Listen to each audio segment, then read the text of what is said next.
Hello, everybody, and welcome back to another episode of Explicitly Unbiased. This week, we're going to go over everything that happened in the NFL Week 5, College Football Week 6, some of the big stories, big games, biggest winners and losers across the board, and we'll obviously get into what we think is going to happen upcoming in Week 6 and 7. So, without further ado, I'm going to hit that intro, bring Gerardo in here, and let's get to it.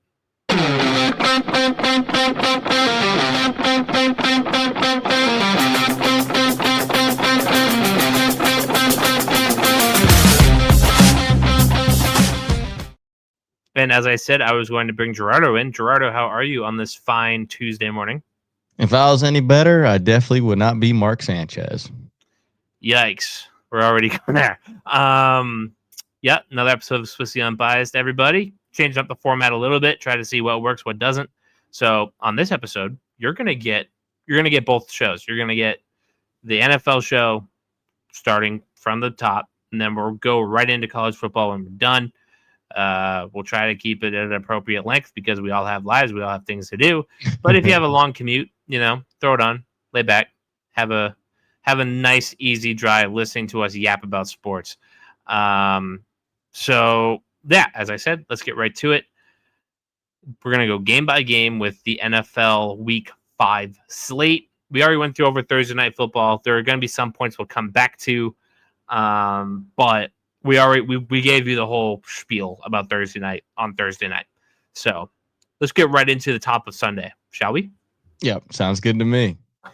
Nope, never mind. The first game was the Minnesota Vikings playing in London against the Browns, where they won 21-17. Still no JJ McCarthy. Still no problem for the 3-2 Vikings.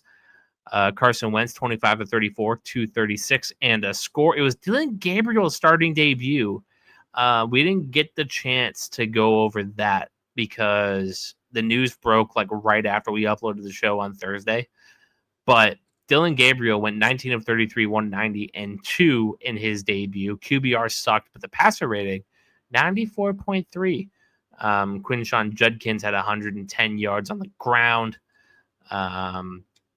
Justin Jefferson had an amazing day, 7 for 123. Jordan Addison with a touchdown. So let's just start from the top. The NFL International Series, Vikings 21, Browns 17. Gerardo, do you have any thoughts coming out of that game? I would say that Addison, I believe, was suspended the first quarter by the coach and then came back to then win on the game-winning touchdown. What a good redemption story for them. Justin Jefferson, I believe, does not have a touchdown this year in the NFL, I believe. That feels insane. Yeah, I believe that is the case. That or he only has one. He has one.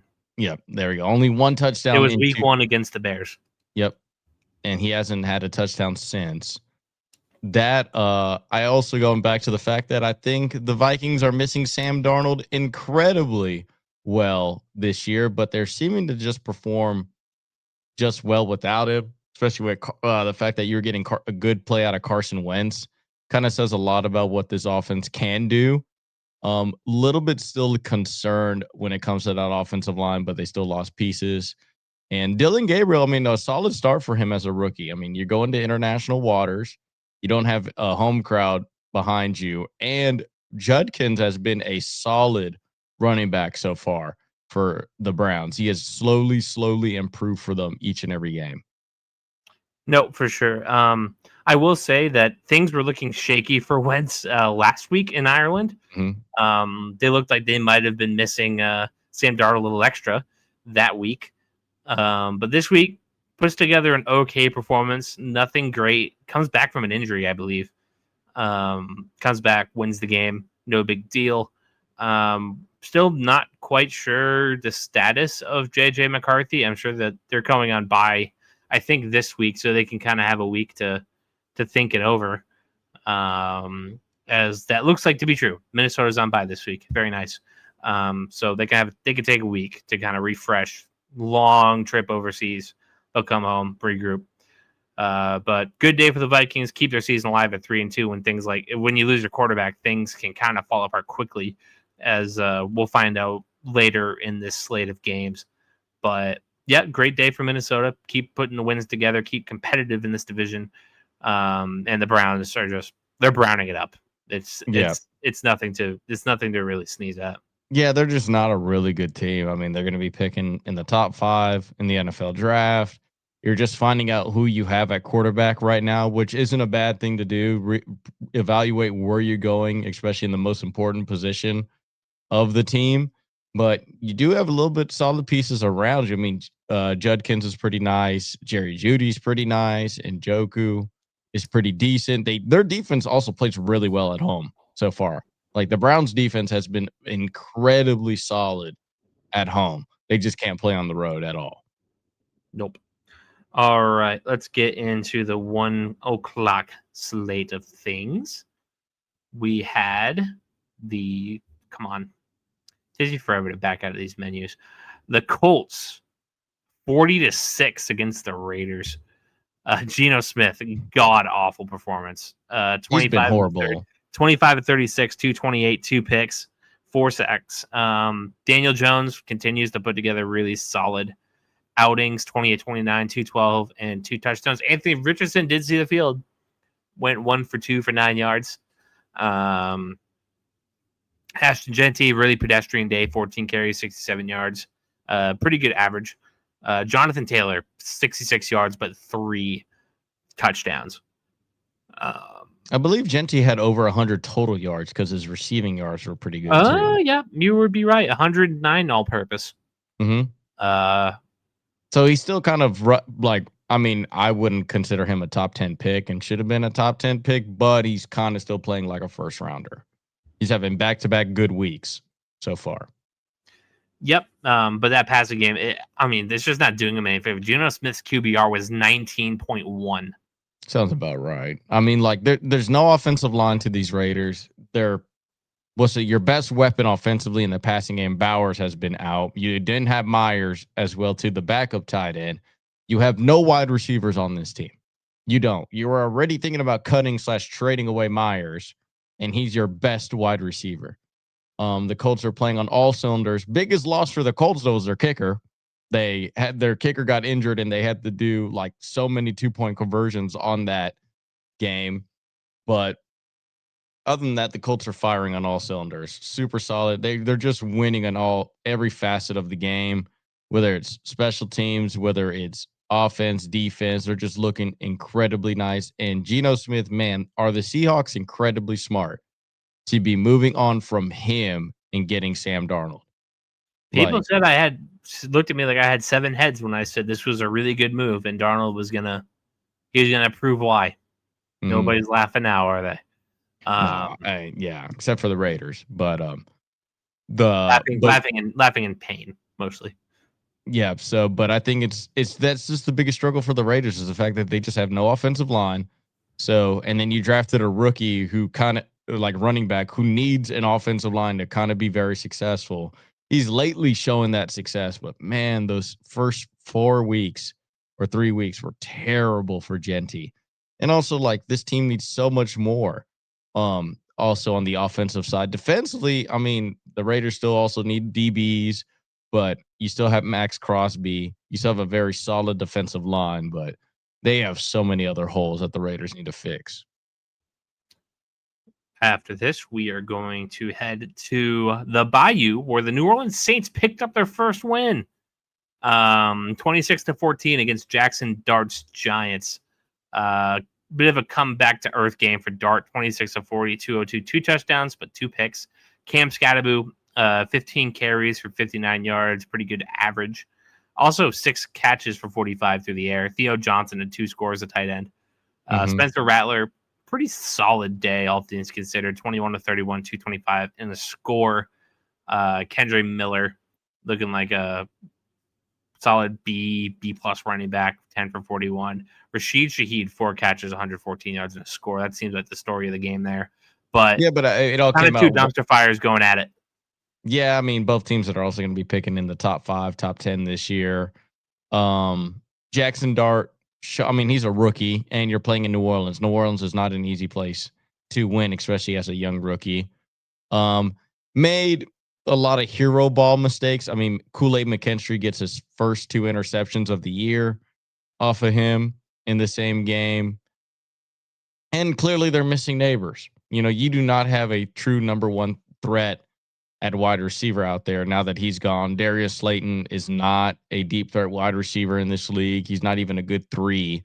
You know, Robinson is also their wide receiver. Number 17 is struggling a bit too. And this is what happens when, your number one wide receiver goes down. All these other guys were looking nice as slots and number 3 over third options on that team. But Jackson Dart cannot feed everybody. And these guys, nobody's stepping up to be the true number 1 for neighbors. But a solid win for New Orleans. No team can go defeated in a year. That's just as hard as going undefeated.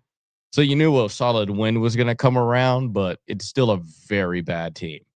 There's still only one winless team. We'll get to them maybe next. I haven't checked my list yet, but yeah, just like I said, 2 trash cans kind of going at it. Yeah. We have the winless New York Jets taking another loss, this time to the 2-1 Dallas Cowboys.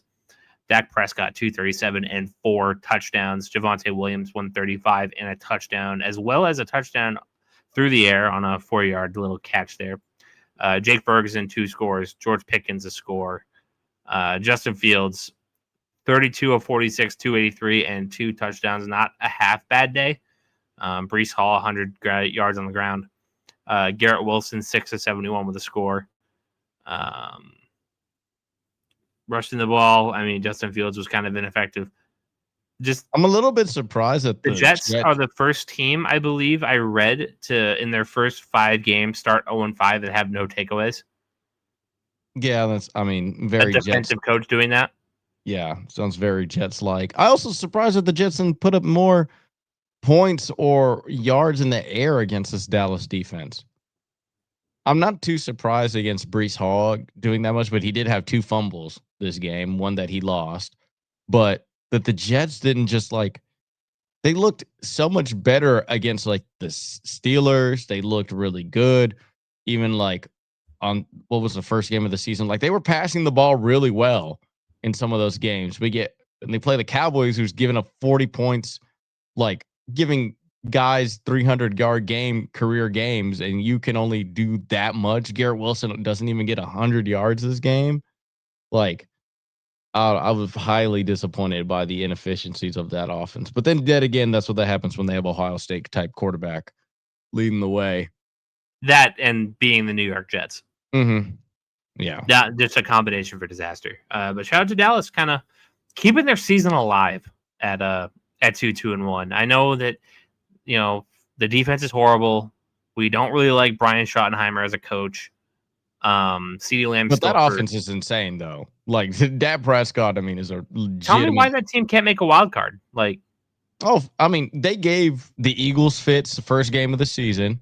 That was a big surprise to everybody. Probably should have beat the Giants if Russell Wilson didn't turn the clock back. Exactly. And then they tied a game which felt like a loss to the Packers. Felt like they lost that game. And the fact that the Cowboys were able to take that game into a tie is insane. Is this a sneaky Dallas team? It is. I think it's a team that somebody does not want to face in the playoffs because they can hang with you. That's the thing. They're okay with giving up. Oh, you can have 400 yards passing. That's fine. But we could score 400 yards passing too. Just wanted to throw that out there. Maybe Dallas is a little bit of a sleeper. Not that they're going to go deep or anything, but just wanted to throw it out there. Okay. Up next, we have the Denver Broncos pulling off an upset against the defending Super Bowl champions, Philadelphia Eagles, 21-17. Bo Nix, 24 of 39, 242 and a touchdown to J.K. Dobbins, 79 yards and a score. Jalen Hurts, 23 of 38, 280 and 2 touchdowns. The running game, boy. Saquon Barkley, 6 carries for 30 yards. That's a good average, but that's not great totals. Devontae Smith, 8 catches for 114. Saquon Barkley scored on the ground. Yeah, what's the biggest thing you're taking away from this game? That the Broncos are legit, or the Eagles are like, oh boy. The Broncos are still legit. I just think they took advantage of the fact that Eagles don't know who they are. And that's such a weird statement to say from a team that retained damn near everybody from their Super Bowl. And the fact that the Eagles do not know how to run the ball so far this year. It's been 2 weeks in a row now that the tush push has not been mentioned because they can't run the ball. And the ineffectiveness of also their passing game, I feel like they are passing the ball just cuz, not because they're actually decent at it. I mean, the only reason why their passing game was efficient last year was because of their run game. And their run game is not that good this year. I kind of would suggest the Eagles trade away either Devontae Smith or AJ Brown and just commit to one of them. Pick which one is your wide receiver and stay with it. Like the whole everybody's Batman, nobody's Robin on offense type of deal. Screw that. You're everybody won their Super Bowl ring. You're now got to feed egos. And I think either trade AJ Brown or Devontae Smith and just stick to this game plan of what you want to do because one, they've been outgained every single game by the opponent. You can even look back and think that the Eagles equally could have lost all those games to the Cowboys the week 1. They could have lost to the Bucks. They could have lost to the Eagles. The only definitive win, which Could have lost to was the Rams, I think you meant. yeah, they could have lost to the Rams. And they beat the Chiefs 2017. That was the only one that I actually felt decent about them. And it was their Like, closest game. yes. All the other games I feel like they could have lost. And then the Broncos finally beat them. Well, if you say you felt good about it, it's because Saquon Barkley, 22 carries for 88 yards and a score. Yeah. Because Saquon Barkley is one of the top 5 players on that team. He's probably their best offensive player. And how are you not feeding him the rock? I don't understand this. Well, you're trying to prove that Jalen Hurts can throw the ball? Bro, I do not care. You've already won a Super Bowl. Like, no points need to be proven anymore. yeah, because it just feels like you are trying to just like stat pad to stat pad. Like this team based on their games, like if you didn't know the end results of any of those games, you would think this team is 2-3 or like 1-4 at worst too. Like it just feels like they don't win pretty. They don't have like offensively, they just look like an issue. And I think that they just need to start running the ball. They really do. They have and also undisciplined defense, man. They had that game in the bag against the Broncos. And you're telling me defensive player of the year, Zach Bond, commits an atrocious late hit penalty to lose them the game. Like it's so you would not expect that from a team that just won the Super Bowl in the way that they did to the last year. And it's just undisciplined team. I mean, the first game of the year, Jalen Carter spits on somebody, gets disqualified before the game even starts. You know, like it's such a weird team. This team is shooting itself in the foot. That's what it's doing. And the Eagles have no reason to do so. Like this seems good. Yeah, it's got to be frustrating to watch if you're an Eagles fan coming from the Super Bowl to this. Yeah, it's like you're 4-1, but then you're just like, dude, I do not feel like we're 4-1. I feel like it feels like they're like 1-4. Yeah. All right. Up next, we have the. I don't even want to talk about this game. The Carolina Panthers. They beat the Miami Dolphins 27-24. Bryce Young, incredibly step below pedestrian. 19 of 30, 198, 2 touchdowns and a pick. Tua Tagovailoa, 27 of 36, 256, and 3 touchdowns. Devon H, their run game was non-existent for the Dolphins. Yeah, they decided to not do that. On the other side of the football, though, Rico Dowdle for the Panthers, 23 carries, 206 yards and a touchdown, college football numbers. And then you saw Ted McMillan get involved, 6 catches for 73. And the other side of the ball, Jalen Waddle, 6 for 110 and a score. Darren Waller kind of having a legacy game here. 5 catches for 78 yards and a touchdown. Devon Achane getting involved as well. 2 dumpster fire teams kind of just having their day in the sun. I'll let you What's so dissect funny? whatever you have about this. What's so funny about the Panthers is that every time that they win, like when they shut out the Falcons and this win, you fully expect that Bryce Young actually has good numbers, and He that dude doesn't. straight up sucks. Like, it is so funny to me. Like, it's just like you would think that, oh my God, like he must have been decent. Like, even on solid wins, the dude sucks. Like, can you imagine that if the Panthers had an average quarterback, they would actually be probably a decent team? Bryce Young is that bad, and their wins are totally masking that. One of my favorite commentaries that people like, oh, Bryce Young is having a bit of a redemption season. In what way? In what way? He was playing better last year at this point than right now, which is funny. And he got benched last year. Maybe that's the story. You just need to get benched again. No, oh God, he's hot garbage. He's hot garbage. The Panthers definitely need a quarterback. I think they Chuba But what and does this say about the Dolphins who just lost to them? oh well, I mean, I don't know if you saw the body language of Mike McDaniel. He knows he's gone. That team sucks. Like that team they suck because of culture. They don't suck because of players. They suck because of culture. This team is not good. And they'll be cutting Tyreek Hill at the end of the year, is what I read. Oh, me and you fully predicted if he was healthy, he was getting traded this year. And even the Chiefs, I guess, came out, and not the Chiefs came out, but it was reported that the Chiefs didn't even take an interest to him. Which is wild because after the game we're going to talk about last today, they probably should have. Yeah, a little sooner, maybe he would have saved his career. Anyways, let's go talk about the next game because I can't get off this game sooner. The Houston Texans beat the Baltimore Ravens 44-10. CJ Stroud, 23 of 27, 244 yards and 4 touchdowns. Nick Chubb, 61 yards and a score on the ground. Nico Collins, 4 for 52 and a score. Cooper Rush, 3 picks. Derrick Henry can't get the ball moving, but he just scored a touchdown. I can't imagine that you're going to be. I can't imagine you'll be singing the Texans' praises here. First ever win for the Texans against the Ravens in their career. I believe so.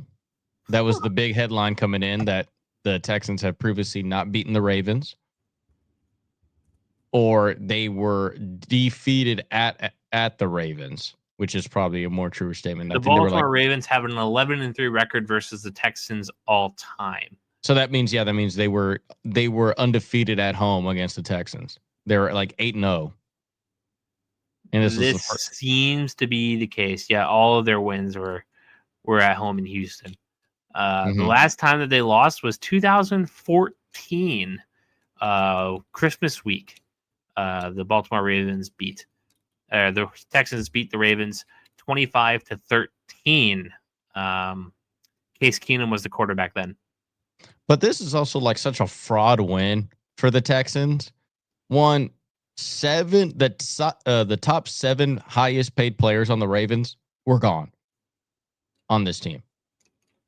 Also, you're like, Derrick Henry's age is really showing now. Like his tread on his tires are really showing. Think so? Yeah. You don't think it's just like a usage problem? Just to like give you an idea, only 15 carries for him this week. Even in those 15 carries, nothing showed. Maybe it's just showing that they're kind of one-dimensional.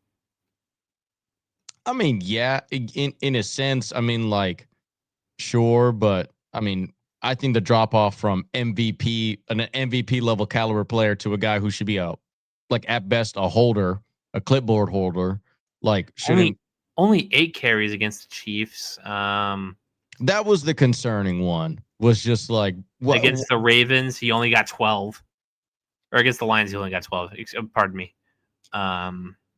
Against the Browns, he got 11. He's not efficient with these carries, but he's not getting the volume either. So he's not getting the volume, and even the times he's getting the volume, he's fumbling the ball. Yeah, week 1, I was about to say, I just got to week 1. He had 18 carries, 169 yards, and 2 scores, but he had the crucial fumble. He may have the yips for a running back.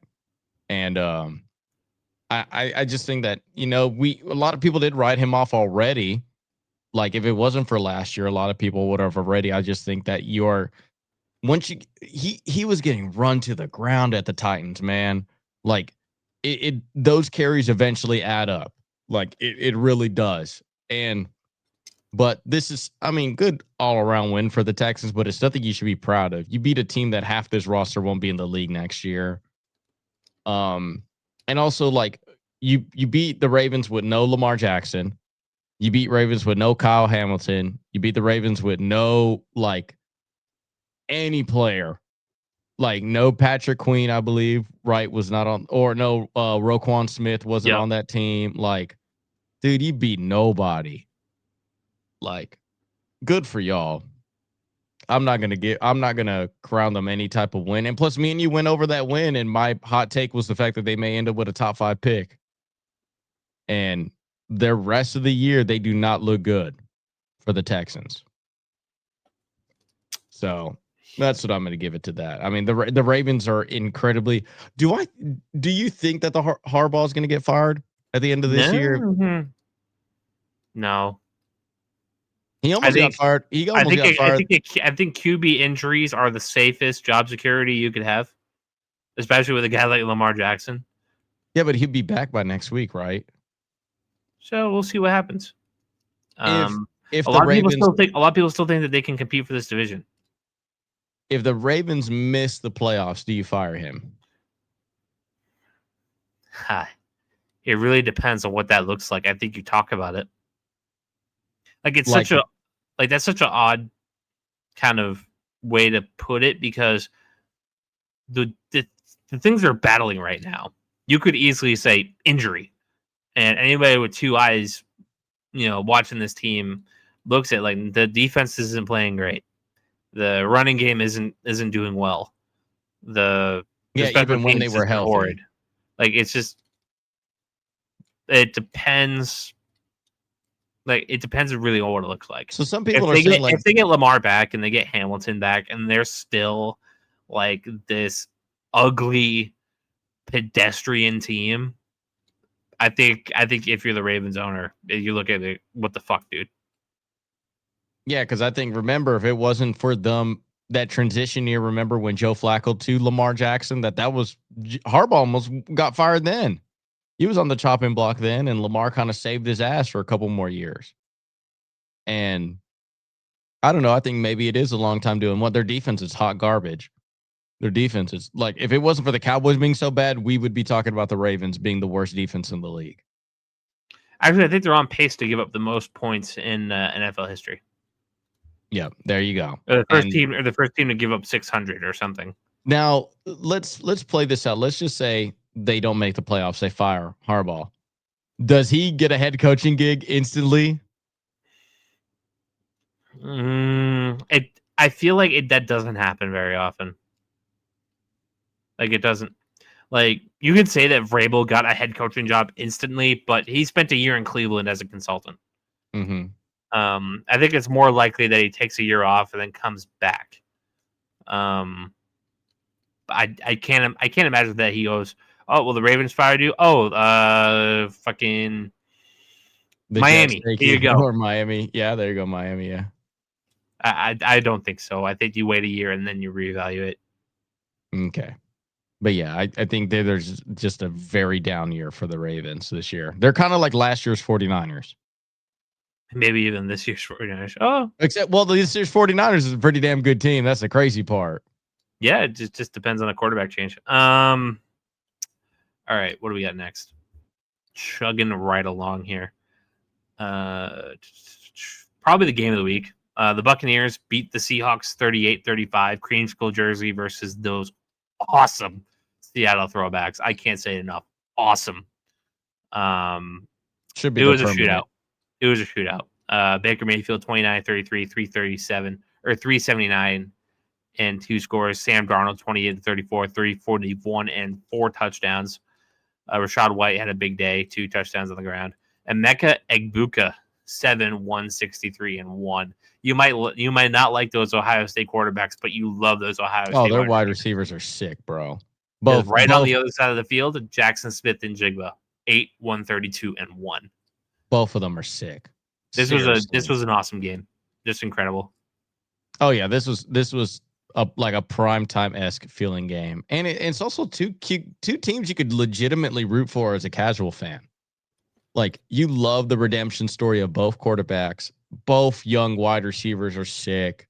Like, great uniforms, great jerseys. Like, it was such a great game. I really like these Buccaneers team. I really do. It's a really good team. Emeka is an absolute stud out there. Godwin, I'm sorry, bro, but they don't really miss you. I mean, glad that you came back, but like this kid, Emeka, like, because Godwin, I think, only did 26 yards receiving? Yeah, 3 for 26. Yeah. I mean, Mike Evans obviously missed the game. This is probably going to be the year where he misses out on the 1,000 yards because he's going to be out for a little bit. And then, what was it, Bucky Irving to Rashad White? Like, not much of a difference. Like, the Tampa Bay is their defense is a little bit still concerning. I mean, you give up that many yards to Jackson Smith and Jigba. Like, that's a lot. But they're hanging in there, man. I really like this Buccaneers team. I think they got a lot of fight in them. And Sam Darnold also is a legitimate, like, top 10 quarterback this year. He is really, really good. Yeah, who would have thought? Not us. Vikings didn't. Not us, for sure. Not the Vikings. They didn't think that. Nope, they shoved him right out the door. Wonder what they think about that now. Okay. Not too much to say about that game, just that it was awesome. Go watch those highlights. All right, let's go to the Detroit Lions beating the Cincinnati Bengals 37-24. Was kind of a close game.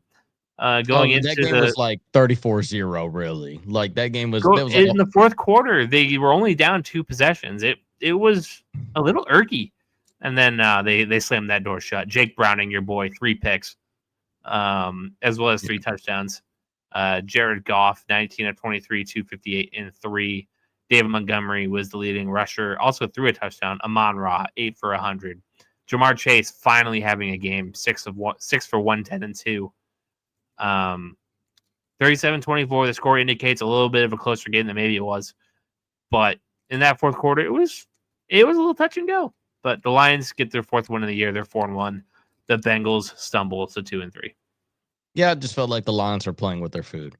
That's all it was. The Lions were just playing with their food too much, and then all of a sudden, like, because they were just straight up dominating that game, like, and then all of a sudden they're like, oh, I guess Browning can throw the ball, like, and then all of a sudden it became a game. The Lions are straight up a complete team. Sam Laporta also went off 92 yards receiving in this game as well too, but godly, this Bengals team, like, they crying for Joe Burrow. And even if they got him back, man, your offensive line is hot garbage. Like, really bad, man. Like, it's a huge concern that you have to invest into something, man, to help out at all. Like, what does Joe Burrow got to do to get some protection? Go to a different team. Like, at this point, like, seriously, listen, I've seen this movie before, Caleb. I have seen, Carson Palmer on a team with two great wide receivers. And then he goes, hey, you guys are just not investing in protecting me. And guess what? Here we are again. Another quarterback with the number 9 with 2 great wide receivers going, hey, it'd be nice if y'all protected me. So you're saying Joe Burrow, future Raider? And future Cardinal. That could be fun. Joe Burrow being traded for what? What was he traded for? 2 first-round picks? It's probably a little more than that. Was it Carson Palmer back then was traded for, I think, a first round? Yeah, he was, I think, traded for 2 first-round picks. And did he only play like 1 year? Played 1 year when they went 8-8, and I believe they went undefeated in the division and did not make the playoffs. It was a 2012 first and a conditional 2013 second. Yep. I think Joe Burrow, you're getting at least 2 firsts. Well, it depends. Because remember the whole thing of Carson Palmer that year was the fact that he said that I will not come back I will not play for the Bengals. Do not care. So that's why you were just looking at a team that was desperate to get a first. Now, Joe Burrow a little bit different, I think, because it all depends on where he's at in his career, though. Because, like, if Joe Burrow is saying that he's only 28 and he's getting beat to shit. Well, he came into the league old. He was a little bit, he was, I believe, 23 when he came into the league. But, what the hell, Bengals, bro? You're not protecting your asset. The worst thing that happened with Joe Burrow was the fact that he went to the Super Bowl at such a young age, in his second year, and they just think, oh, we can do this. Look, we don't need an offensive line. Literally proven, we don't need it. It's like, no, like you seriously do. What's wrong with y'all? Sad to see, honestly. Okay. Let's go to LA, where the Commanders beat the Chargers 27-10. I mean, Jaden Daniels' first game back from the injury, 231 and a score. Ja'Cory Cross-Merritt, everybody calls him Bill, 14 carries, 111 yards, and 2 scores. Deebo Samuel having a good day, 8 for 96. Is Terry McLaurin hurt? Yes, he was not in that game. That'll do it.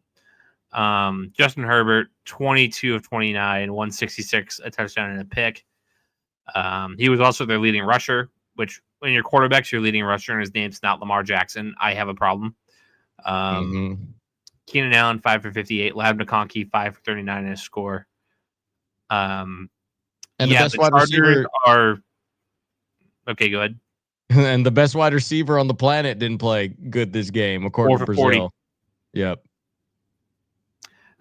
This game just ew. Yeah. This is starting for me to that Justin Herbert is not winning MVP this year. Nope. The Chargers are not a legitimate threat at all. And the fact that they did not capitalize on the Chiefs' struggling season is a bit of a concern. They should be 4-1. They should be 5-0, low key.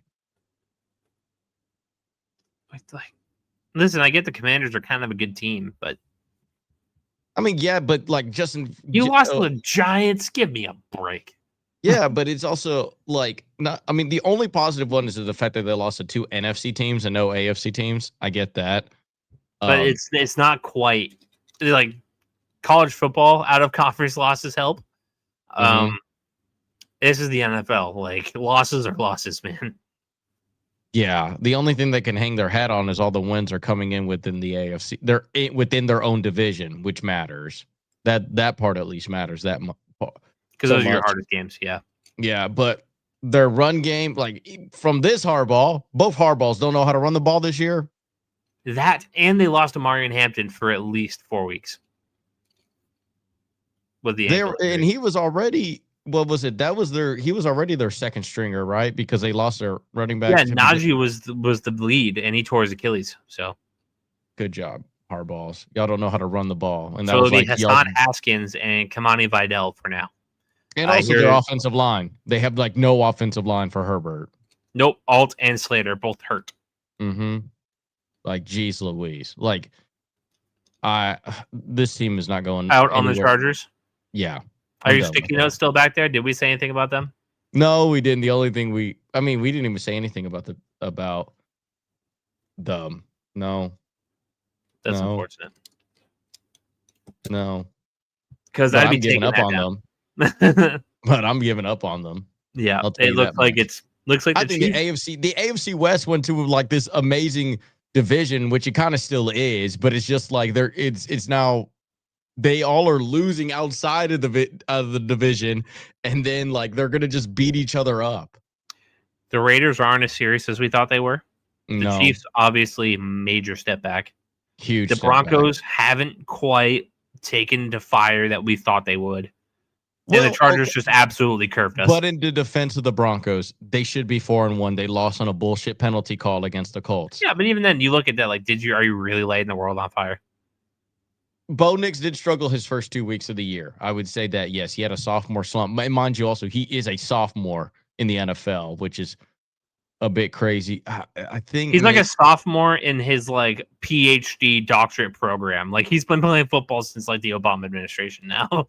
Yeah, he is a little bit more on the older side, but I mean, I I think the Broncos are not that big. Like I think they are a lot closer to like a 5-0 team than they are a 3-2 team. Like I just think that the teams that they played against, like I just go back to about the whole Colts thing. They should have won that game. It got called on a BS leverage call, which makes no sense in this league because you allow the tush push to happen, but you don't allow a leverage call on defense to happen. That makes no sense to me.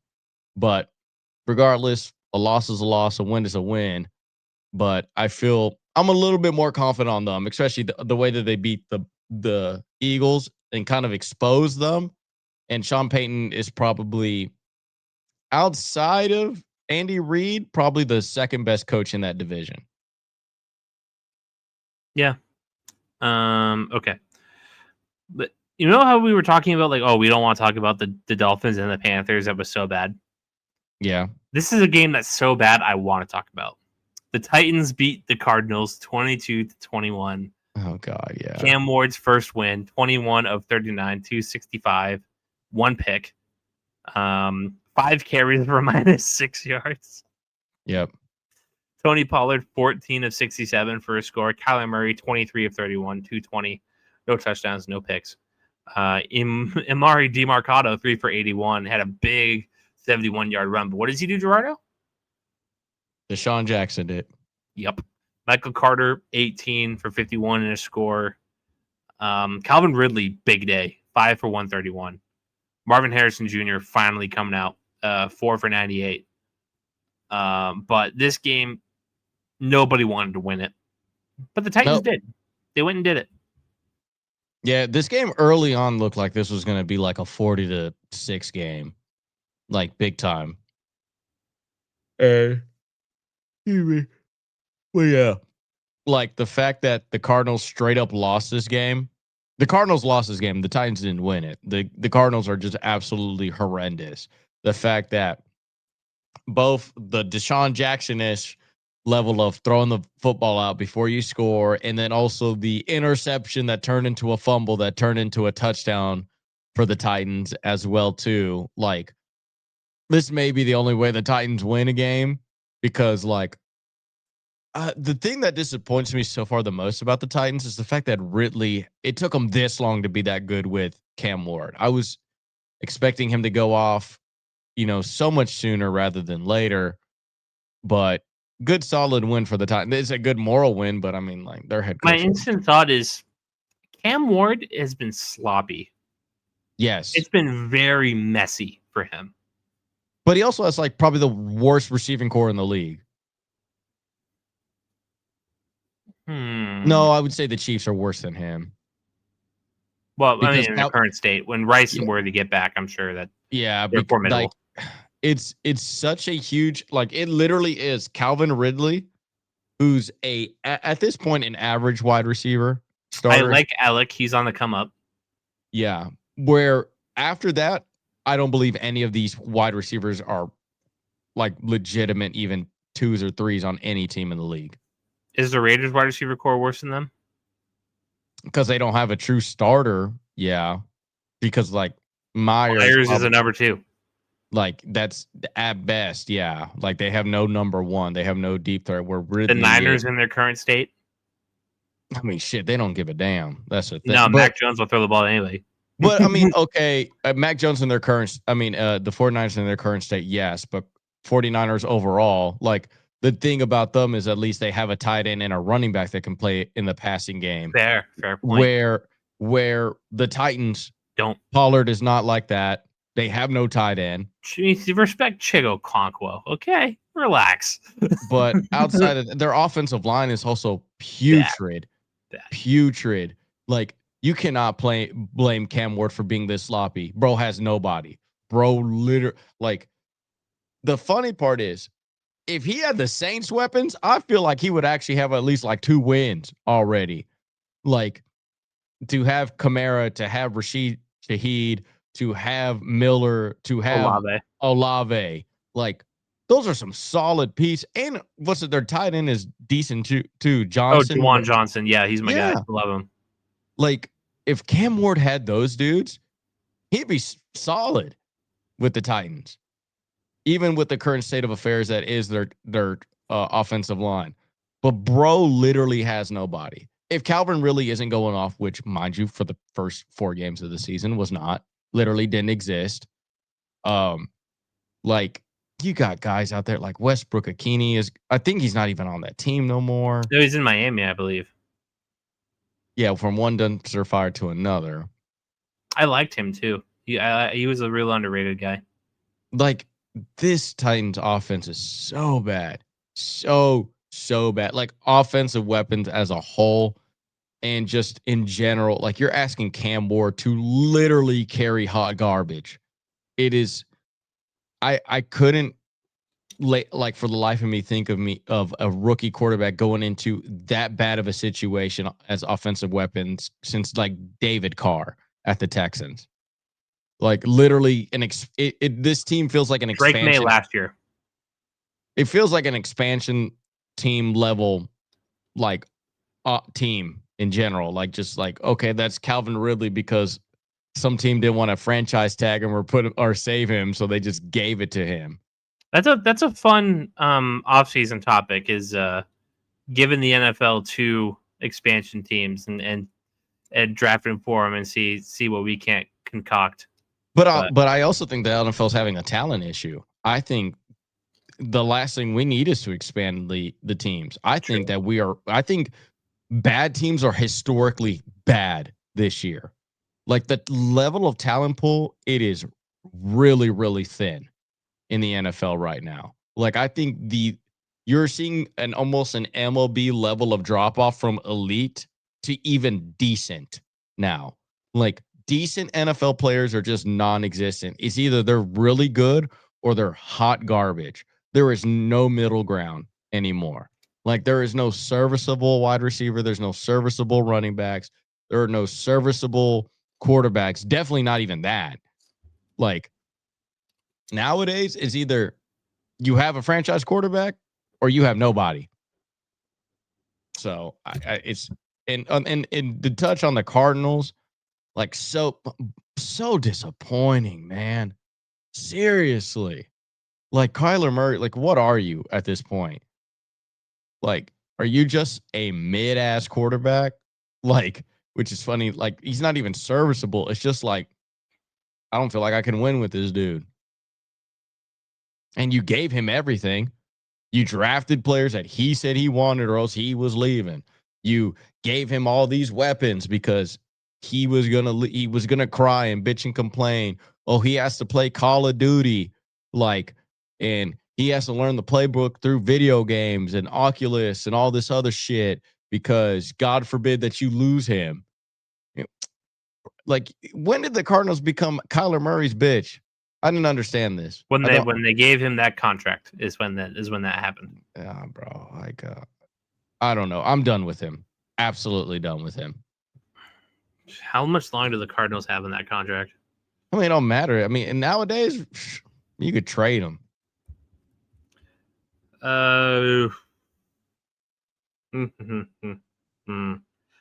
27. Who would you think should trade for Kyler? It's a club option in 28. So, like, who should trade for him? Like, what would be a team that you'd feel like? The Panthers? It's just angrier Bryce Young. It's edgy Bryce Young. No, it's more mobile Bryce Young. True. Better arm too. Yep. Like, a literally vast improvement Bryce Young. Let's see who else. Yeah, I mean, like, that's the only team that really comes to mind like that. Now, granted, they're not going to. This is very what if scenario. But Yeah, they're probably locked in with him until the end of that contract. Till 28. So let's get into Sunday Night Football. You had a big AFC East rivalry game. Bills break out those new jerseys. Patriots come out rocking the all blues. It is a rowdy spot in Orchard Park. I think it was everybody was saying it's the last game that they're going to host on Sunday Night Football because they're getting that new stadium. And it was intense, an intense environment. And who would have thought the New England Patriots, they come out on top in this game, 23-20. In a game where Buffalo's mistakes were abhorrent and the Patriots' mistakes were minimalized. Their run game was not existent. Ron Stevens had 2 touchdowns, also had, I think, 2 fumbles. But the commitment to stick with him, though, I appreciate that. For only 14 yards. TreVeyon Henderson, 6 carries for 24 yards. Drake May says, no worries, putting this team on my back. 22 of 30, 273. No touchdowns, no picks, but a lot of incredible plays.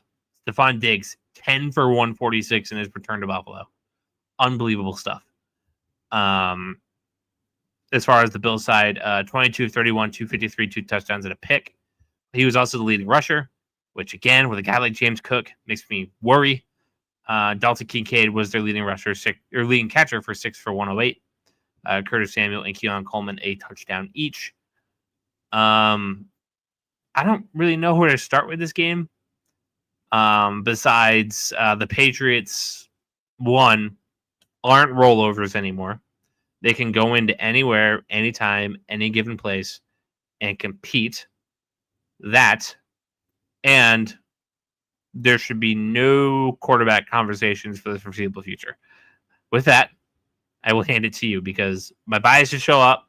Patriots guy. I don't want to gloat. I don't want to, put the fanboy hat on. But this was a very, very fulfilling win, to say the least. They haven't beat these guys in Buffalo since the win game in 2021. They haven't beat them straight up since 2019, since Brady left. So what I'm going to say is, one, I've been a Drake May fan since he was eligible to be drafted. I mean, even before then, I was a huge fan of him at UNNC. I've told Caleb many of times, you know what you're getting out of Drake May. You're getting 230 yards passing every game. It's consistent. He's my favorite person to bet on Prize Picks because he hits every single time. He's incredibly accurate. He's incredibly tough. And this was the game to let everybody know that Drake May should have went number 1 overall in that draft class. The play everybody talks about, the 300-pound lineman tackling him stiff arming him throwing that pass to Stephon Diggs while all that was happening before his knee hits the ground, shows you the type of player Drake May has been this whole time. Drake May has been doing shit like that. He's been putting unbelievably inadequate, below average team on his back last year. I've watched Drake May a lot, and I've been a huge, huge fan of him last year and especially this year. This Patriots team straight up proved that they can hang with anybody. Well coached, not a lot of mistakes. Until the end of the game. That's when it got like all those late hit penalties, the back-to-backs. That's when and Bills fans want to act like the refs handed the Patriots that game they were penalized just as much as they were. But a couple of ticky-tack calls going both ways. But for the Bills, I mean, man, dude, now you got to fight for this division again. Not only that, but Cook, bro, seriously, talk about I did not like their play call selection at all, too, for the Bills. Patriots run defense was bottom of the league. Yes. And it was the Bills run defense was at the bottom of the league. They showed up. The crazy part was the fact that, when they're in shotgun, it's not like they're going to run the ball. You weren't really fooling anybody, but then they did a lot of runs from the shotgun as well, too. I was just not a fan of it, especially when you have such a dynamic player in Cook. You have a top 5 running back in this league. like one of the premier running backs in this league. And the it's not like the Patriots like run defense really showed up like that. They just straight up abandoned it. They're just like, oh yeah, we're just not gonna really run. We're gonna just throw all over these guys. And when Josh Allen was your leading rusher, like he's also a little bit teetering on it. But when you have Cook, I'm a little bit concerned about that of him being your leading rusher. Mhm. Still, I understand Josh Allen's doing more with less in the sense he makes wide receivers look a whole lot better than they are. I still wish they just had a true number one wide receiver. I really do. Yeah. Because I think that's like call up the fucking Eagles and ask which one of those wide receivers they don't want to deal with. As a Patriots fan, please don't. But like seriously, if you want to be all in and win, why do you need that first round draft pick this year? What are you gonna do with it? Like let me tell you this: no player that you're gonna draft in the first round is better than AJ Brown or Devontae Smith right now. No player.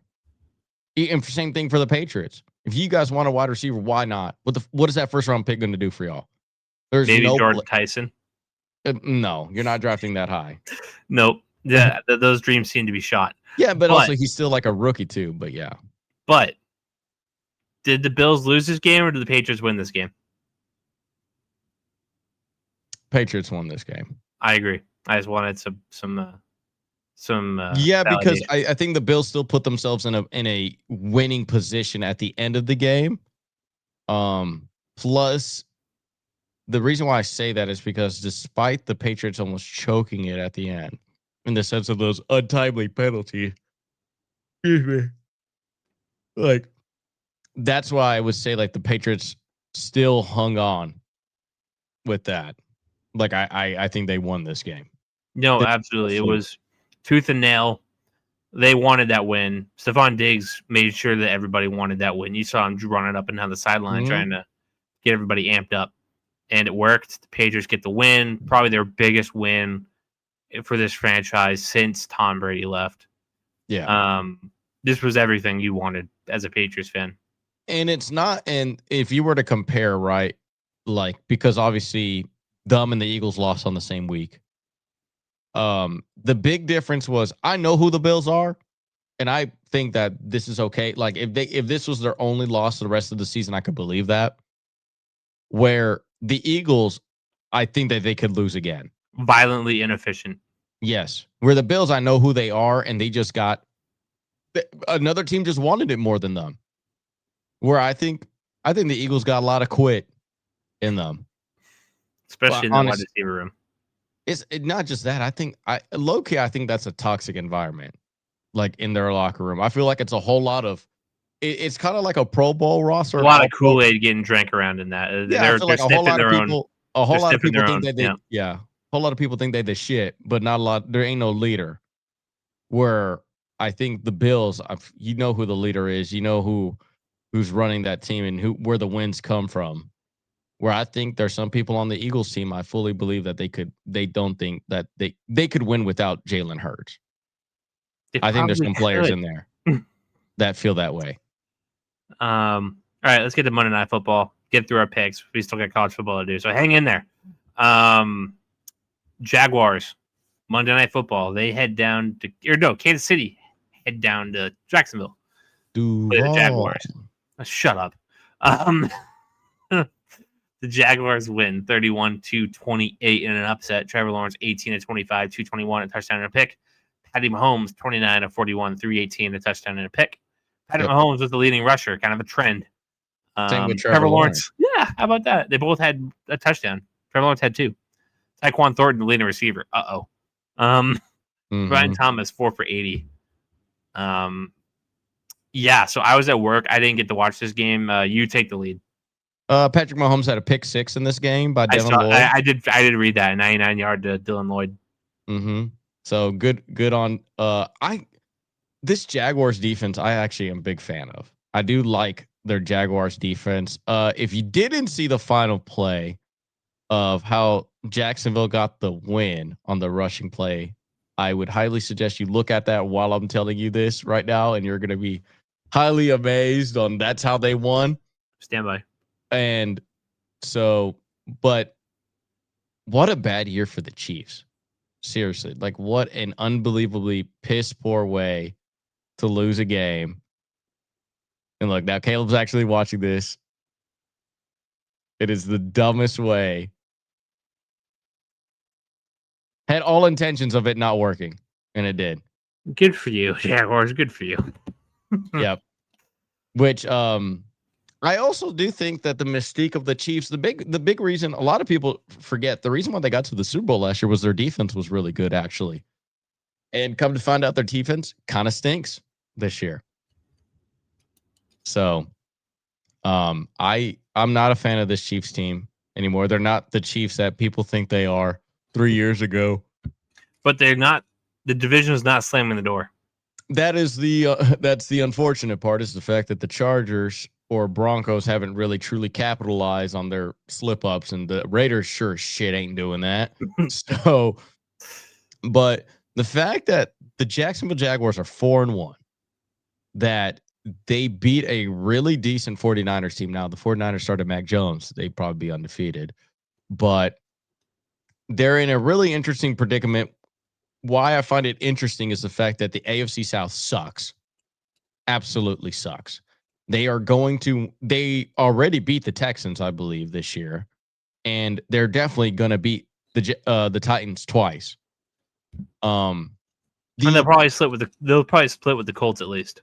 The only concern that I have for the Jaguars is you could have drafted Emeka Ibuka over and didn't have to fucking trade up to get Travis Hunter. Like, oh my God, has he been a disappointment this year? Had a pretty good play today, I thought. Yeah, he had pretty decent. 3 for 64, but a lot of that comes on a 44-yard catch. I'm done with him playing wide receiver. His best year playing wide receiver is going to be his rookie year, and after that, they're going to be like, "Hey, go back to DB, bro. This is cute and all, but this isn't." No, second overall pick to perform like that. Come on, man. We're criticizing Marvin Harrison for him being as piss poor as he is, and he wasn't the number 2 overall player taken. True. So and also, I mean, a lot of people are like, Brian Thomas is having a bad year. You know, his best career numbers all came from Mac Jones being quarterback and not Trevor Lawrence. A lot of people don't know that about Brian Thomas Jr., that they're like, oh, well, he's regressing. It's like, well, him and Trevor Lawrence actually never had that connection when they played. And Mac Jones loved him a lot. They're slowly building on that. ETN is a stud still. I'm a big fan of ETN, the running back there. He's really kind of stepping up. Same thing with Tootin, their backup guy. Yeah, the VTech. So, but they're just an interesting team because it's the fact that they're probably going to get a wild card spot, because if you put it this way, they already have a division win against the Texans. They're probably going to win at home against them, or they're going to beat the Texans. And they're going to probably get 2 more wins. So 3 more wins on the slate. You're looking at a 7-win team already off the bat from the division. And you got to imagine those split with the Colts. And so then you're looking at 8 wins already. So they probably had a third place schedule. So take that into account. Yeah. So you're going to play certain teams, which I think that would be. The Jaguars will be playing. They got teams like the Jets. They got teams like the Cardinals. So Jets, Cardinals, that's already like almost a 10-win team. That would be Raiders. A lot. Win. So now we're talking about 11-win team. Fuck. I can't take Liam Cohen in the playoffs. I can't. Okay. But you see, well, that's crazy though, right? Like the fact that like they could legitimately be a double-digit win team. Because everybody around them blows. Exactly. That's their division, and that's why I was like, I'm not gonna, and that's why I'm in a little bit of a conundrum of whether or not Liam Cohen is a winner or not. No, because you can't say that now. Because it's just like your division is so hot garbage. It's kind of like you're supposed to win, especially with the talent that you have at the Jaguars. But it's also, I have seen better coaches run that team. A coach that won a Super Bowl run that team, and they suck somehow. Like, for instance, Doug Peterson looked like an idiot with the Jaguars. That dude won a Super Bowl. Hell, even was it Tom Coughlin when he was there as a is it right? Am I saying that correctly? Yeah, the dude that used to beat the Giants. He was Yeah, originally Tom with the Coughlin. Jaguars. Yeah, that. He was I think, general manager at the time when he blew up that team when they had Miles Jack, they had Jalen Ramsey and all that. Like, even he looked like an idiot. And then Doug Marrone, kind of one of the more respected offensive line gurus. Idiot. I mean, let's not talk about Urban Meyer. That's literally the worst coach that ever existed in NFL history. Only the Jaguars would do something stupid like that. Yep. And it's crazy to think, one, that Liam Cohen has the best ever start as a Jaguars head coach. Especially when you had Tom Coughlin when he opened up that team. You also, I mean, Jack Del Rio also was a decent head coach too with them back in the day. But it's just this weird conundrum where it's like, you're telling me Doug Peterson couldn't do jack shit with his team when he had a good Calvin Ridley too, mind you. And all of a sudden you get this cornball and he just goes 4-1 off the rip, and he's more than likely going to be a double-digit win team. Like, it will take a monumental fall from grace, which has happened before. I remember when McDaniels, when he ran the Broncos, they were 6-2, and they ended up going 2-6 the rest of the way, and they went 8-8 that year with the Broncos. He looked really good off the start and then just really bad afterwards. So it is possible that all of a sudden these are I think his he only. did the same thing with the Raiders. He started off pretty good and then boom. Yeah. So I'm not Let's see too. what happens when things go wrong. That's Mhm. what I'm going to say. Let's see what happens when things go wrong. Because even on his one loss wasn't too bad. Like, there hasn't been any damning thing. And the Jaguars have not looked like the Jaguars so far this year. But in every season, for every team, there is something that challenges them that makes or breaks their season. Yes, adversity. A team will The always go Jaguars through have adversity. not faced any serious adversity yet. Playing Kansas City is tough. I think tougher times are ahead, and we'll see how they kind of It'd be navigate the Colts. that. I think the Colts would be a good determining factor on that. Yeah, but even then, it's the AFC South jabroni. Yeah, but I Daniel mean, like, look how Jones, good they are. I mean, like, they've literally dominated teams. Like, they're probably gonna easily put up 40 plus points on the Texans defense, even as good as the Texans defense is. I don't know about that. I'm not sure if I'm buying all in on the Colts yet. Well, their kicker did screw me, so. Because they beat Miami, shocker. Denver probably should have lost, but whatever. Titans lost to the Rams, beat Vegas. They have one halfway legit win, and they have a and they have Arizona up next. I wish they should beat the brakes off of based on then what they're we at saw. the Chargers, and So then their real true game outside of it's the only two LA teams. Yeah, they're not going to play a serious team until at Pittsburgh in November. And that's not even like that serious. Yeah. It's just like, oh shit, the Steelers are good. Like, yeah, I'm not taking the Colts seriously yet. Just like I'm not taking the Jaguars seriously yet. But if you made me pick one, I think the Jaguars are more legit than the Colts are. I do. And to this point, I do. Just kind of one of those gut kind of. I like the Colts offense better than I like the Jaguars. But the defenses they're playing are horrid. Yep. They're so bad. Yeah, but I mean Jonathan Taylor, Michael Pittman, and Warren. Oh no, the players are good. Yeah.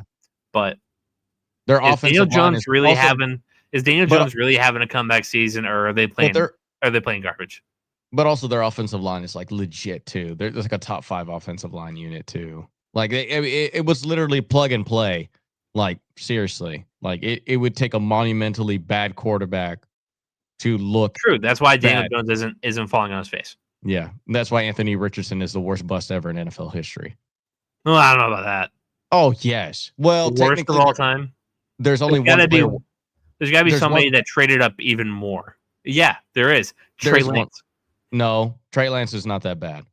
Trey Lance. Oh, because you want to know why? Because Anthony Richardson has stats worse than Jamarcus Russell, and he was the worst ever. Well, I don't care about stats. What did the Well, team do? well, Trey. And Well, then Trey what did Lance he? has. But Trey Lance also has better stats than those two. That's the thing. I don't care about the stats. What did they invest in and what did they get out of it? What did the Colts really invest in Anthony Richardson? Top five pick, top four, number 4 overall pick. The Niners gave up 2 first rounders, Yeah, but the which are Niners. quality picks. Yeah, but like, look at the Niners from then. Like, I think Anthony Richardson's way worse. Trey Lance was a number 3 pick and lost to Mr. Irrelevant. Yeah, Anthony Richardson would have done the same thing. Anthony Anthony Richardson. Richardson got hurt, rolled over, and sucked. Okay, Or what? sucked, got hurt. Raise your hand. Raise your hand. And which quarterback tapped out of a game? Listen, I wouldn't be shocked if That's Trey Lance all. stepped out That's of all practice. time. That is all That's time. all time bad. That's an all time bad moment. But Let me. There's only one player worse than Anthony Richardson. One player worse. The only reason why he doesn't get talked about because he was drafted in the 30s was the offensive tackle for the Titans that only played one game. oh yeah. Oh, what was his name? Wilson.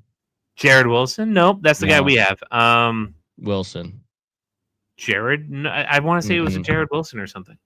He played at Georgia. Isaiah Wilson. Isaiah Wilson. That's the worst ever NFL pick. And then he became a rapper. Yeah. And that music sucks. No, but I will stand on 10 toes down. Anthony Richardson's the worst ever player drafted in the top 5. It's going to be a good offseason topic. Put a pin in that. Okay. So those are the recaps. Let's go to picks real quick. Then we'll get into college football. Try to be out of here in under 2 hours. Can't promise anything. All right. So last week in picks, I was absolute garbage. I'm probably not that better. Garbage. I was horrid. 3 for 14. Damn. Yep. Looking 5 like for 14 the Browns against record. the spread. Looking like the Browns record. Yep. Gerardo, you were 8 for 14. Hey. And 10 for 14 versus the spread. God damn, son. But it's a new week. Yep. That don't matter. It's a new week. So Thursday night football, we got the Philadelphia Eagles headed to the New York Football Giants, where the Eagles are 7-point favorites. Gerardo. Eagles win, Giants cover. I don't know, man. I didn't like that showing against New Orleans. Give me Philly both ways.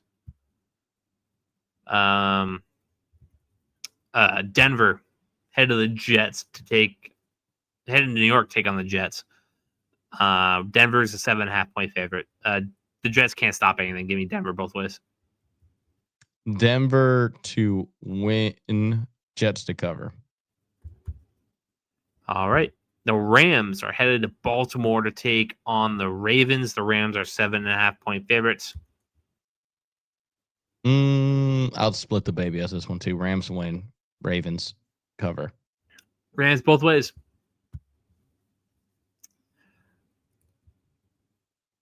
Is Lamar going to be back? Any word on that? Should be. Maybe. If that's the case, maybe I'll fix it. Ravens get major Lamar Jackson news. There's an outside shot for next week, Jay Glazer said. They're not saying he's out yet. I'm going to say he's out. Comment like that. I'm going to say he's out. Dallas headed to Carolina to take on the Panthers. Dallas is a 3-point favorite. I'm taking Dallas both ways. Dallas both ways. Arizona is headed to Indianapolis to take on the Colts. The Colts are 6.5-point favorites. I'll take Indy both ways. Indy, but Arizona to cover. 6 is a lot. The Cardinals? Hmm? You know what? Because the Cardinals are an insanely bipolar team. Why not? Seattle is headed to Jacksonville to take on the Jaguars. Jacksonville is a 1.5 favorite. Seattle both ways. I agree. The Chargers are headed to Miami to take on the Dolphins, where the Chargers are 4.5-point favorites. Chargers both ways. I'm going to take Miami. I think that like this could be a real like. This is holy Mike shit. McDaniels gets fired Yeah. game. This is the Mike they could McDaniels be. gets fired game. It could be, but if the Dolphins win, this is going to be the holy shit. What happened to the Chargers game? Yeah, Mike McDaniels keeps his job for a week. True. I'll take Miami though. The Chargers might just be reeling. The Browns head to Pittsburgh to take on the Steelers. Coming off the bye, so I'll take the Steelers both ways. 4.5 points. Steelers both ways. Same old Brownies. Same old Brownies indeed. The New England Patriots are headed to New Orleans to take on the Saints. The Patriots are 3.5-point favorites. Patriots both ways. I would agree. Tennessee Titans are headed to Vegas to take on the Raiders. The Raiders are 4.5-point favorites. I'm taking Raiders to win, Titans to cover. Raiders both ways. After that showing, I don't know. Yeah. Cincinnati headed to Green Bay to take on the Packers. Want to guess the spread on this one? 10. 12 and a half. A little more. 13 and a half. 14.5. Jesus Christ. I'm going to take the Packers to win, Bengals to cover, seeing as how they that's covered too much. against That's the way too many Lions. points, bro. That's way too many points. I'm not. They're not Seven's- that bad. Come on. Yeah. The hell? If this was the Jets at the Packers, different story, but the Jets might be that bad. Yeah. San Francisco headed to Tampa to take on the Bucks. Guarantee you Tom Brady is going to be on the call. Actually, maybe not. No, yes, actually, because the next game's Sunday Night Football. The Niners headed to Tampa to take on the Bucks. The Bucks are 3-point favorites. Ooh, if Mac Jones starts, give me the 49ers. I'm going to assume that he is. I don't give me 49ers. Remind me to change it if it comes out that he's not. Detroit headed to Arrowhead to take on the Chiefs. The Chiefs are 1.5 favorites. I'm taking Detroit. the Lions. How could you not? Bye. Lost to the Jags, bro. Can you imagine the freaking Chiefs being 2-4? And they still make the playoffs and win the division. No. Oh, God almighty. That pissed me off.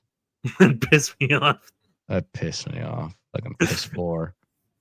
The Bills headed to Atlanta to take on the Falcons. Was that Monday night? Yeah, Monday night doubleheader. The Bills are 4.5-point favorites. Yeah, give me Bills both ways. I agree. Revenge game. They're probably going to be pissed that they lost on a nationally televised game. And the poor Falcons were just going to have to eat it. Mm-hmm. The battle of 2024 QBs, Caleb Williams and Da Bears, are headed to Washington to take on Jaden Daniels and the Commanders. The Commanders are 4.5-point favorites. Give me Washington both ways. I can't imagine it's going to be close. Well, who's favored? The Commanders by how much? 4.5. Give me the Bears to upset. Really? What's Roma your Dunze. Roma Dunze. That's it? That's your justification? Yeah. Roma Dunze. That dude's a legitimate top 5 wide receiver in this I league. agree, but the Bears suck. So there you have it. Give me a score for that game. 35. 30. What was it? 4.5. 35. 35. 30. That'd be 65. I went 33-27. 6-point game. And it could even be more than that. Mm-hmm. I'll leave it there. All right, we're gonna skip lock of the week. Whatever. Fucking Trash. The only lock of the week would be what? The Packers against the Bengals. The Bengals with that mean 14.5. Any team that the Jets are playing. Broncos. Lock of the week. Yeah, Broncos, give me them. Patriots? Patriots beating the Saints. I'll take that. And Bills beating Falcons. I'll take that. Give me the alternate spread of -10. There's another one I probably like on there too. The line. I take Lions over Chiefs. I think that's a lock. Ooh, spicy. Okay. Let's get to the college football portion of the show. We're doing this for the very first time, folks. We are banging it all out in one show. You gotta love it. We're gonna go right into our featured matchups here, the ones that we sucked at mostly. I don't think there was any news breaking out of college football this week. Was there? UT and Penn State unanimous number 1 and number 2, both being unranked already by week 7. Yeah, thought on that.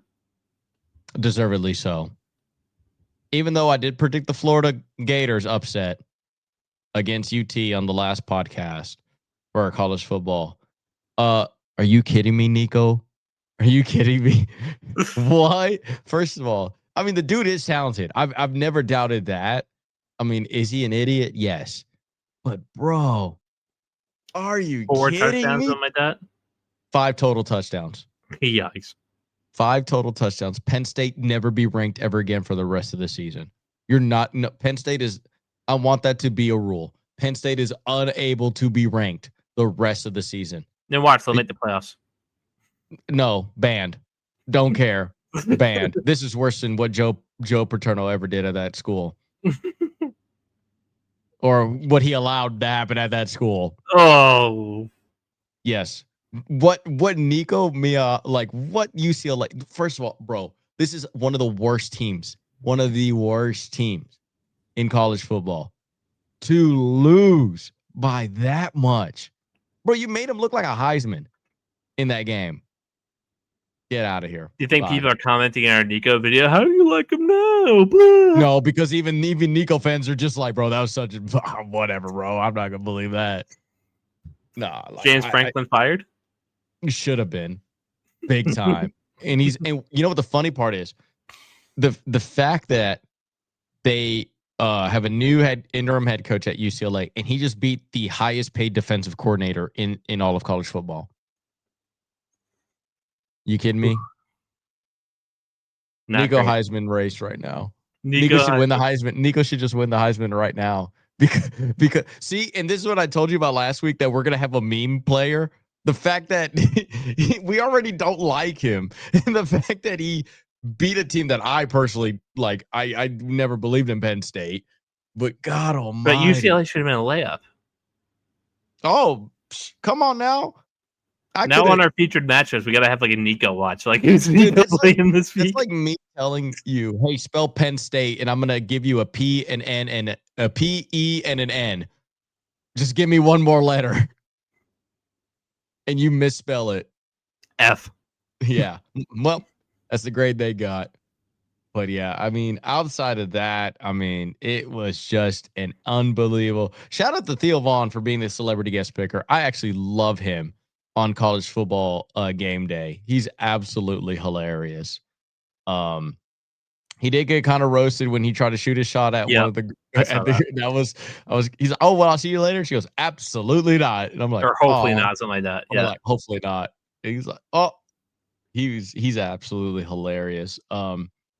Yeah, to kick things off, Michigan, solid win for them against Wisconsin. I'm liking this team is trending in the right direction. They're going to be a difficult team by the end of the year. Ohio State better watch out. Yeah, they didn't have to watch out this week. Let's just roll right into that. Yeah, that was how bad was it? Ass kicking, 42-3. The funny part is I openly joked that it should have been a 45-point spread, and it almost happened. It should have been. Yeah, that was it's like Ohio. The thing is, Ohio State's not wowing nobody. Like that's the reason why I don't believe that they're the number one team in the nation is because they're just not wowing people. So you're saying I should be wowed that the Gophers sucked that bad more than the Ohio State just like put belt to ass? Yeah. Like Ohio State, that was expected of them to do that. It wasn't like put it this way, if Minnesota scored more than 17 points, that's a loss for Ohio State. Like that's what I would say. Like It reminded me a lot of the UNC TSU game because like the Gophers had a really good first drive down the field. Oh, and they won. They stopped OSU. Mm-hmm. Then they went forward on like a 4th or 2, didn't get it. Oh well, no big deal. And then everything just fell apart. Everything just went to shit. Mm-hmm. And I stopped watching at halftime. It was like 21-3. I'm like, okay. Also, the Vanderbilt and Alabama game was a lot closer than people don't realize. That game was not as big of a blowout as people think. I think there was 2 bad turnovers in that game, but like Vanderbilt can hang. If you also look at the SEC, bro, look how dumb competitive they are this year. You have Texas A&M who's undefeated. You have Ole Miss who's undefeated. You have one Alabama. lost Bama, one lost Georgia. You also have who else is in that division? You also have a one loss oh my gosh, one loss Mizzou, undefeated Oklahoma.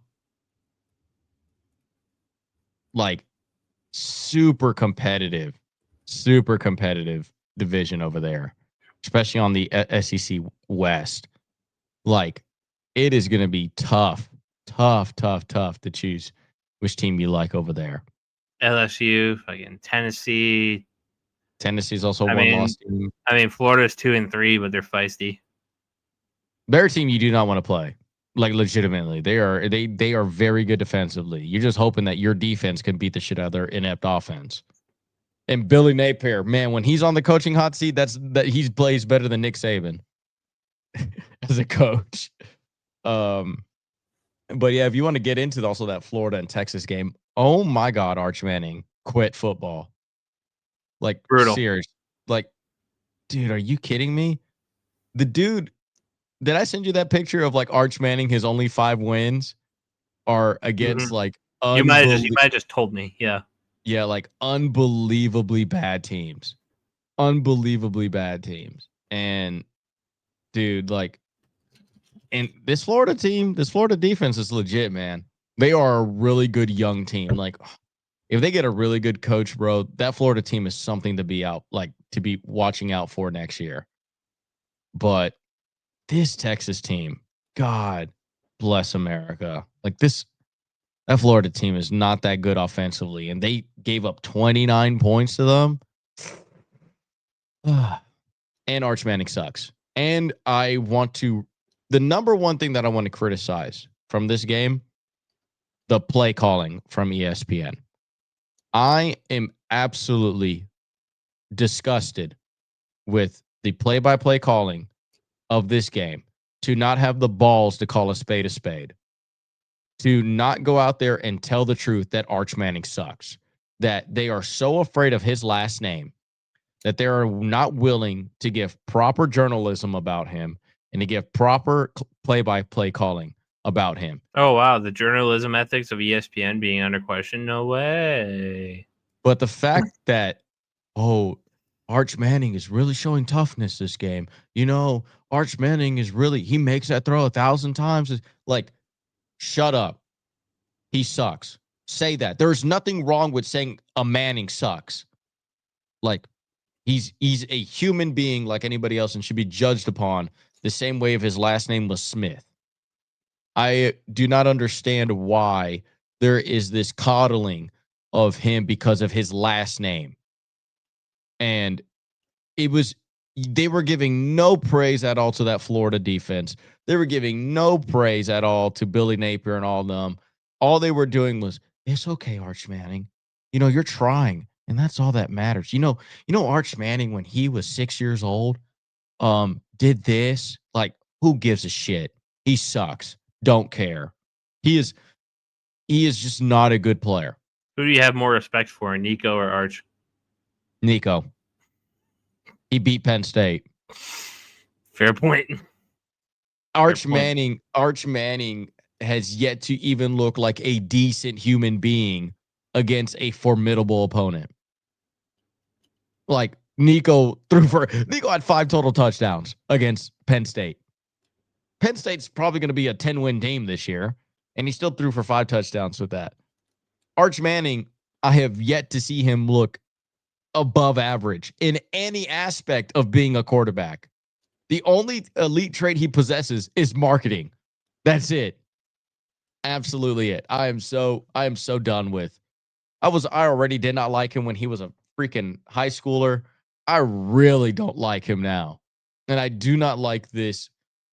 Can you imagine, Caleb? He's going to get drafted in the first round based on his last name. No, Not I based think on if he continues to be this bad, no way. Oh, he shouldn't. He shouldn't even be eligible in the draft. Like Somebody will take him, but the Colts will. But it won't be high. It feels very Bronny James. It'll be very right, except Bronny James can actually play in the league. I don't think Bronny James is a halfway respectable basketball player, despite what people say. Seriously, like I there's a difference level of ineptitude and nepotism. Like Bronny James got drafted probably where he should in the second round. Imagine how good he'd be if he was like able to stay in college. You know? Mm-hmm. Like where I think Arch Manning shouldn't even be a top 5 round pick. 6th round and 7th round is very where he's at. Where I differ from you is I don't want to close the door on it this early in his collegiate career, but the returns have not been what has been promised. The thing is about like college quarterbacks, right? My biggest issue with them is you need reps, you need a start. He did the most unmanning thing possible. He went to sit behind a bench. Bro, no, you need starts. I don't like commend his uncle, right? Manning. Was it Peyton? The fact that he went to Tennessee instead of Ole Miss. He went somewhere where his family didn't want him to play at. Different SEC school, got death threats up the ass, and went to a relatively struggling program at the time and started as a true freshman. Eli went to Ole Miss. Wasn't that good neither when he was there, brought them to relevancy. Arch Manning did the most unmanning thing possible. Hey, I'm just going to write the coattails of another quarterback who, funny enough, remember how many people were crying for Arch Manning to be in there when Ewers was there? And how many people really probably want Ewers back now over Arch Manning? He goes to a team that's already loaded. He goes to a team that has really good marketability in UT. He goes to a team to sit behind somebody on the bench. None of those traits tell me that was what other Mannings did. He should have just went to a struggling team and been, hey, it doesn't matter where you play. You could, as long as I'm elite, it doesn't matter. I will elevate the talent around me. If anything, Arch Manning has literally regressed the talent around him. They are a worse football team with him at quarterback. You could kneel the ball 4 times, and I would think that's a more positive impact than Arch Manning. But hey, he has Sam Houston State to look back on. And good for him that he beat the future All-State, insurance agents of America, because he's going to be right there with them. What's next? Miami looks really nice. Miami looks State. Yep, Miami's a really good football team. I really like them. Yeah, Carson Beck, I think, is also up there for him, and Dante Moore, I think, are my Heisman contenders on that one. Outside of that, Clemson struggled a bit against. No, they look really nice early on against UNC. Yeah, absolutely crushed them. It was 35-3 at like the middle of the second quarter. The highlight of the game was the student going, I've had a lot of rough moments in my life, and UNC losing to TCU was probably the worst moment while I was here in college. And she goes, and I failed midterms. So that's saying a lot. Yep. Bill Belichick at UNC is worse than failing midterms. There we go. That's why I kind of stay away from Chapel Hill. Yeah. But yeah, let's just go straight into these featured matchups we got for week 7. All right, let me just write down that timestamp for that. Okay, featured matchups this weekend. Not necessarily sorted by game time, but pretty close to it. Number 1, Ohio State taking on number 17, Illinois. OSU 14.5-point favorites. I got Ohio State on this one. I think they have a really good defensive scheme. I'm not a big believer in Illinois. I think they're kind of a fake team. Yeah, they got their asses beaten by Indiana, right? Mm-hmm. And now they're still here, staying alive. Up next, number 6, Oklahoma. No Gunners. No, not Gunner Stockton. John Mateer. John Mateer, yep, still out against Texas. And Texas is somehow 2.5-point favorites. I disagree. Listen, Oklahoma had a solid win without John Mateer. Like that's a really good defense. I got Oklahoma winning this one. I don't know how you could take Texas seriously in this matchup. They shouldn't. They at all. How are they favorites? I don't know. Easy, because that's ESPN propaganda. Got this on DraftKings. They don't have no. Well, it's ESPN okay. So then that ESPN has their own sports bet. No, never mind. I didn't get this off DraftKings. I got that off ESPN. Never mind. There you go. What is DraftKings? But it's also the public, right? Because they're probably putting Texas as the favorite. Texas is 2.5-point favorite on DraftKings too. Because what they're trying to do is get the public to bet a lot on Oklahoma and then make Texas the underdog, and then people are going to bet on Texas as the underdog. That's what they're doing essentially early on. So because they're not doing it until Saturday, so that line's going to definitely move. I bet you it becomes Oklahoma plus 1.5. Even then, that's stupid. Oh, Oklahoma's going to blow them out. It's not going to be close. So, mark that. What's up next? We have Arkansas. Nope. I skipped one. Skip 2. I skipped 2. I suck. Number 8, Alabama. At number 14, Missouri. Bama minus 2.5. I think that should be higher. I like this Bama team. This Bama offensive, wide receivers is pretty sick. I think Bama's going to beat them by 14. Really? Mm-hmm. No respect for Mizzou. The show me state. They're going to show you why they shouldn't be ranked. Oh. Arizona State's knocking on that top 15 slot. Number 7, Indiana, who we were just talking about. At number 3, Oregon. Oregon minus 7.5. This is going to be a very telling game of who Indiana is. Oregon favored. I mean, it's hard to win in Austin Stadium, bro. It really is. And we kind of had a Heisman-ish moment for Dante Moore already with Penn State. This is going to be another sick win for him. I got Oregon winning this one. Okay.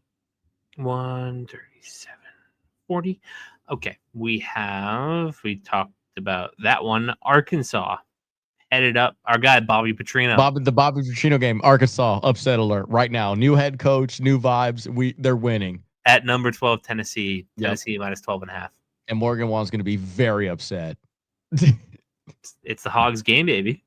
Yeah, I'm seriously, yes, I'm taking Bobby Petrino to win this. I'm not memeing at all. Bobby Petrino, I got Arkansas winning. Vibes are hot. They had a whole Tennessee, week. Man. Oh yeah, bro. Put it this way: what do you think is more likely to happen? Bobby Petrino wins, coming back to Arkansas as their new head coach against Tennessee, or UCLA getting a new head coach and them beating Penn State?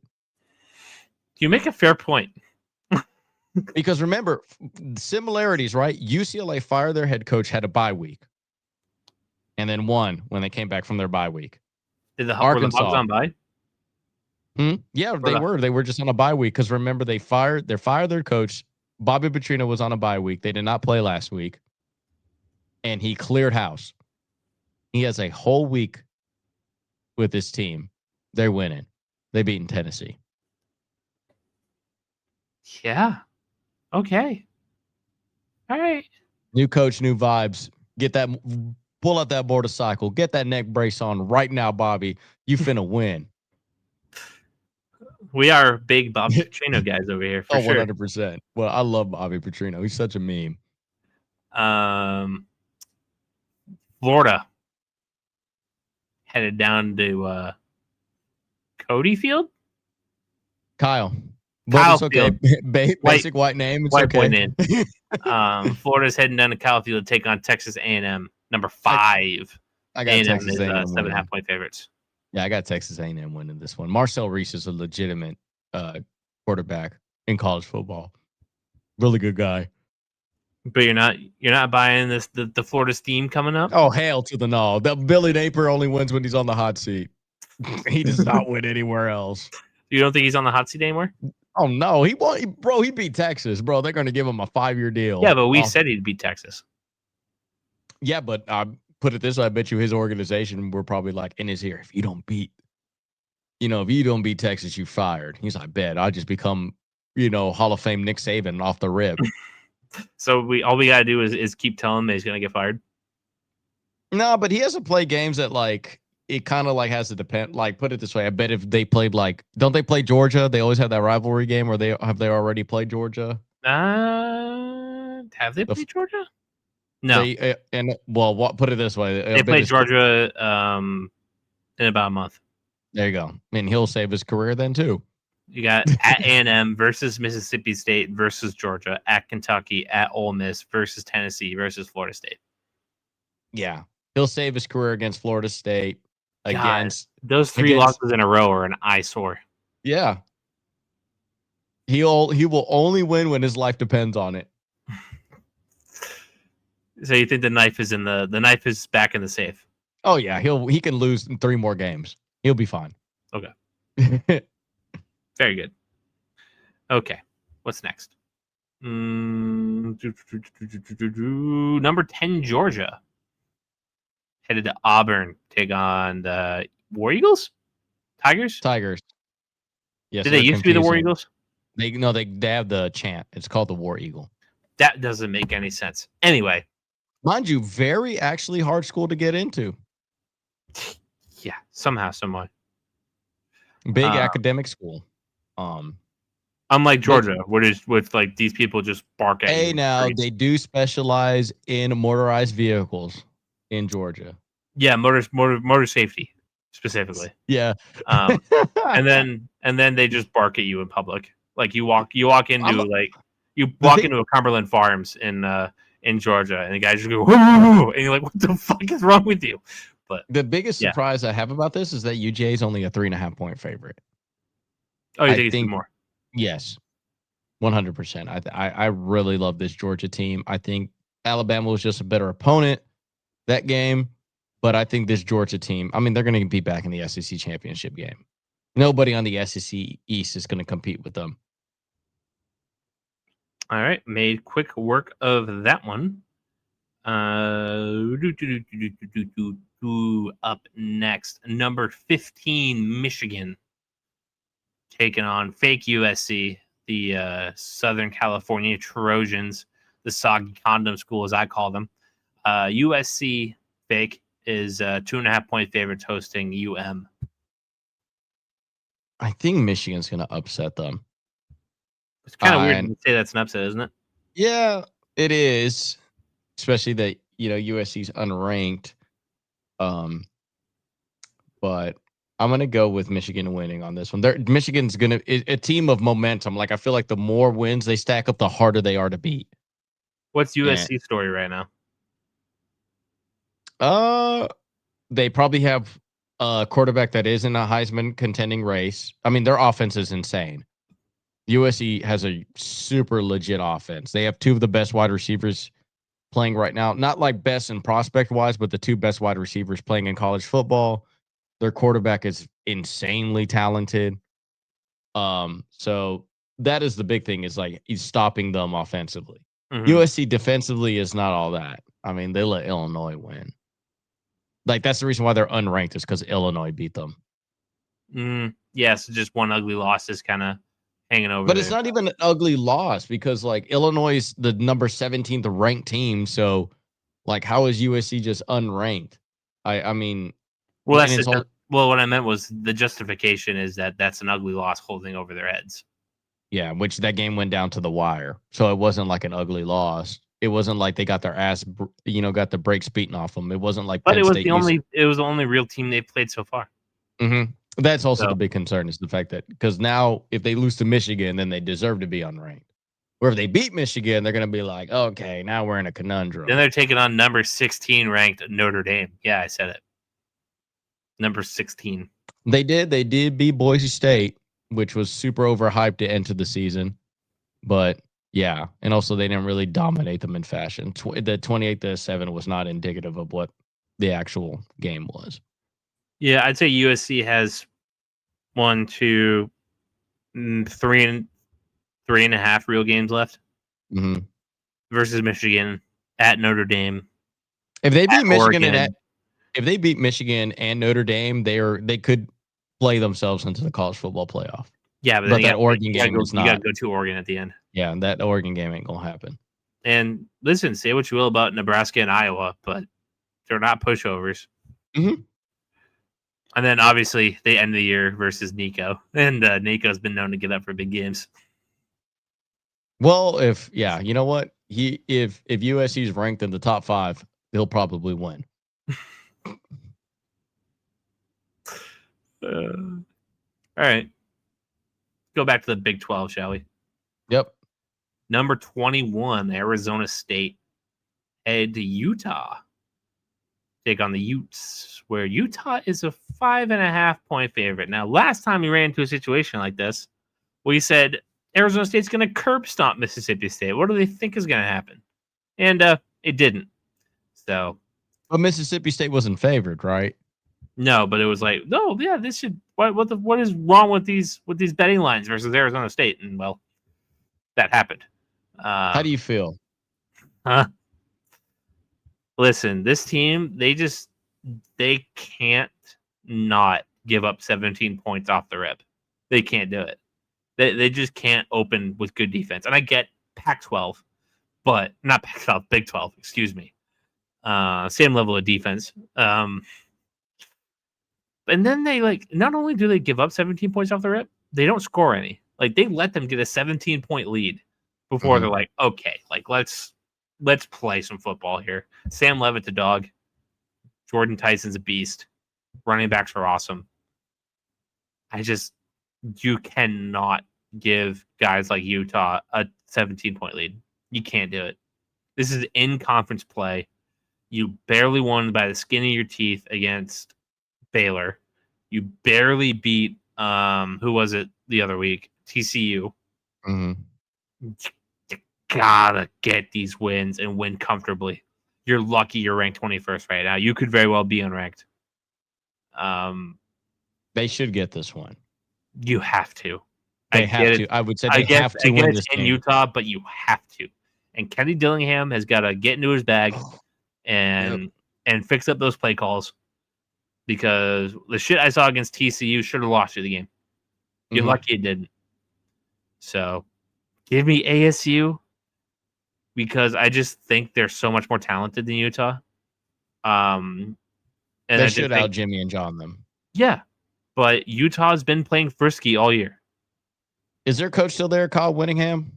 Kyle Whittingham for Utah? I don't know. It's always a really great. Yeah, Kyle Whittingham. Yep.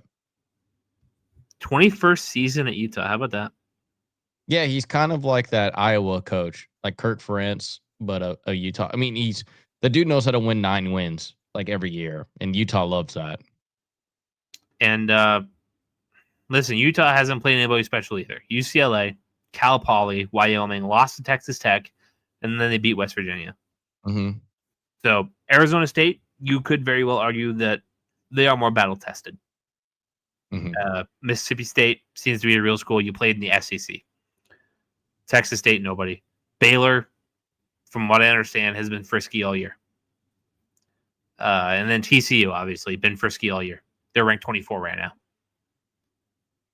So, yeah, Arizona State is ranked higher. Oh, because they beat them. Duh. But yeah, at Utah, ESPN, 10:15 p.m. Eastern. Oh, great.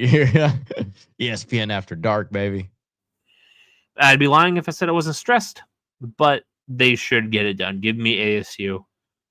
Sam Levitt's a And dog. Jordan Tyson's a dog. You gotta get this one. You gotta get this one win convincingly. And then you're like, okay, we feel ourselves going into Texas Tech. yeah, because that's the game afterwards. Because Yep. us, we play Kansas. Yep. Not a bad game. It's gonna be a dog walk.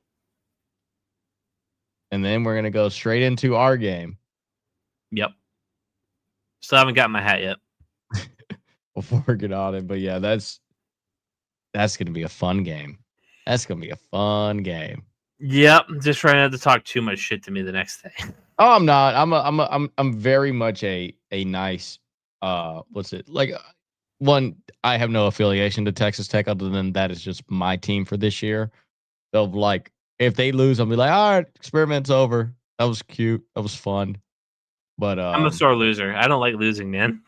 oh, I don't like losing either. I hate losing more than I like to win. But You I don't saw know, me they just texting you during the Mississippi State game, losing my goddamn oh shit. I yeah. am not a good But loser. it's also like you experiencing college football heartbreak at its finest. Because it's like it's one thing where like as you know in pro sports, it's one thing to lose a game, big whoop. You're supposed to. In college football, it's like, oh, my career's over. The game's is my season's done for. Why am I here? Go Why am play I the watching Mayo this? Bowl. Yep. Exactly. But yeah, I got Arizona State winning this game. They need this win. They need this win in Just to order. set themselves up. Mm-hmm, Like you they get do. through this, and you get through Texas Tech You're golden, like a versus Houston. retriever. Versus Houston, win. People like to talk about Iowa State. I'm not buying it. Not anymore. After they lost to Cincinnati, They lost to Cincinnati.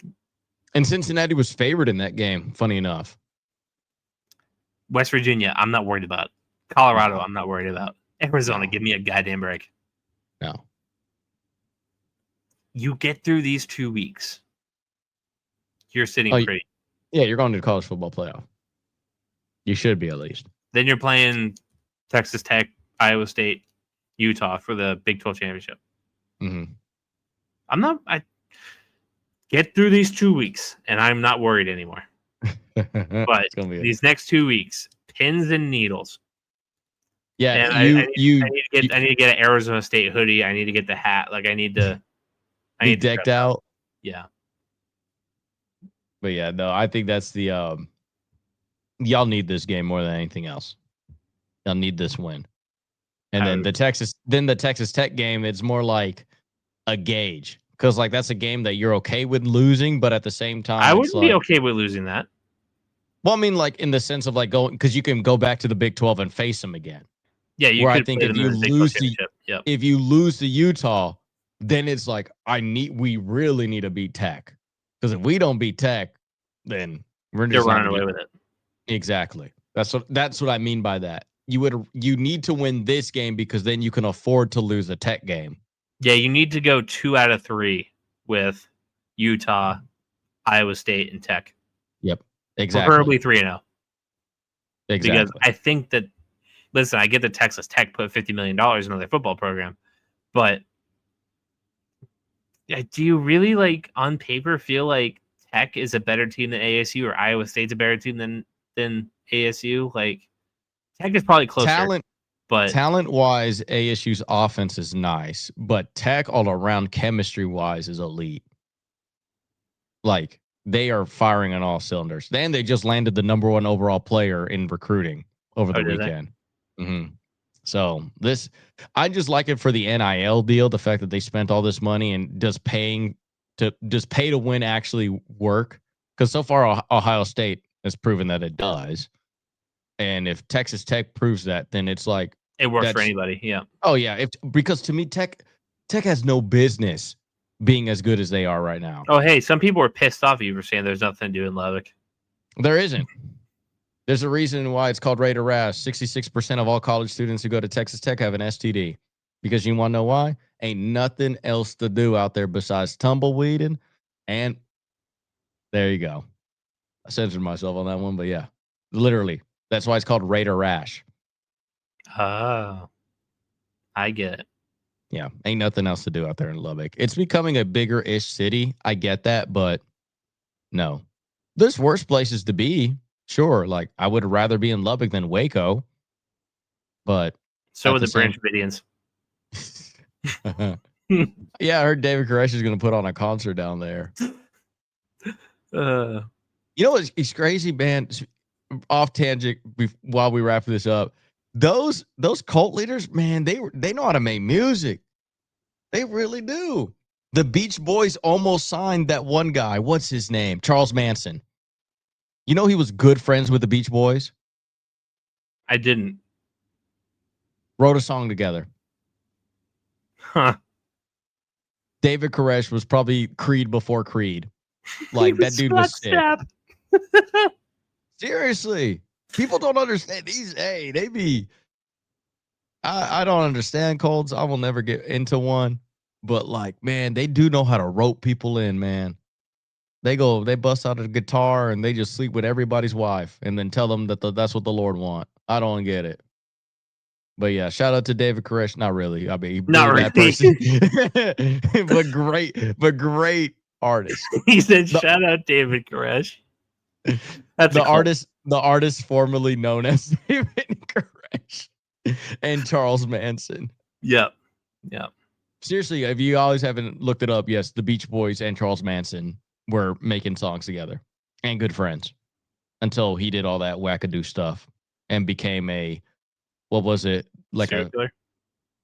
Yeah, but also supposedly the government kind of made him into one. I went into like a really crazy deep dive. Like they like tested a lot of LSD and stuff on him, and then that's why he was always in and out of jail because they just like released him from time to time because they just wanted to see what he could do on LSD. The fuck?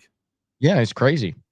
I forget what they call that experiment, but it was like essentially because LSD was like this crazy wonder drug that everybody was getting into, and they just wanted to see the adverse effects that it did to people. And Charles Manson was one of those people that they did it on, and that's why the dude was like always in and out of jail and like always out because the fact that government was kind of like low key letting him out. It's all alleged. This isn't. I don't have any scientific proof other than the fact that yes, he did know the Beach Boys and they did write songs together. That is a true statement, which is crazy. And he's a legitimately good, talented artist. He just, like I said, all the other stuff pretty bad. Yeah. Go check out Surfing USA featuring Charles Manson. Can you imagine? Great. All right. Let's wrap this thing up.